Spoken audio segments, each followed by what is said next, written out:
ప్రస్తుతం cinema theatre సీనే మారిపోయింది. Screen దగ్గర్నుంచి స్నాక్స్ వరకు అంతా చేంజ్ అయింది. సినిమా టికెట్ కంటే తినుబండారాల ధరలే ప్రేక్షకుడిని దబిడిదిబిడి చేస్తున్నాయి. సింగిల్ స్క్రీన్స్, మల్టీప్లెక్స్లోని క్యాంటీన్లలో స్నాక్స్ ధరలు స్నేక్స్లా బుసకొడుతున్నాయి. వాటర్ బాటిల్ దగ్గర్నుంచి పాప్కార్న్ దాకా బాదుడే బాదుడు అన్న కాన్సెప్ట్ కంటిన్యూ అవుతోంది. ఆఖరికి పార్కింగ్ ఫీజుతోనూ ప్రేక్షకుడిని పరేషాన్ చేస్తున్నారు. ఇక ధరల సంగతి సరే, క్వాలిటీ మెయింటైన్ చేస్తున్నారా? శుభ్రంగానే స్నాక్స్ తయారు చేస్తున్నారా? అసలు క్యాంటీన్లు ఎలా ఉన్నాయి? థియేటర్లో వసతుల కల్పన మంచిగానే ఉందా? సేఫ్టీ మెజర్స్ పాటిస్తున్నారా? వంటి విషయాలు తెలుసుకునేందుకు రంగంలోకి దిగారు అధికారులు.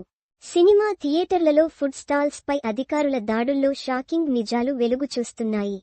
థియేటర్ ఇన్సైడ్ ఫుడ్ ధరలు అవుట్ సైడ్ ఫుడ్ ధరలకు ఏమాత్రం పొంతన లేకుండా ఉంది. సినిమా టికెట్ కంటే ఫుడ్ ఖర్చే ఎక్కువ అవుతుందంటూ జనం ఆందోళన వ్యక్తం చేస్తున్నారు. ఏది కొనాలన్నా ఒకటికి రెండుసార్లు ఆలోచించాల్సిందే అంటున్నారు జనం. బయట 20 రూపాయలు పలికే ఎగ్ పఫ్ థియేటర్లో 70 రూపాయలకు విక్రయిస్తున్నారు. బయట 20 రూపాయలకు లభించే వాటర్ బాటిల్ థియేటర్ లోపల 30 రూపాయలకు విక్రయిస్తున్నారు.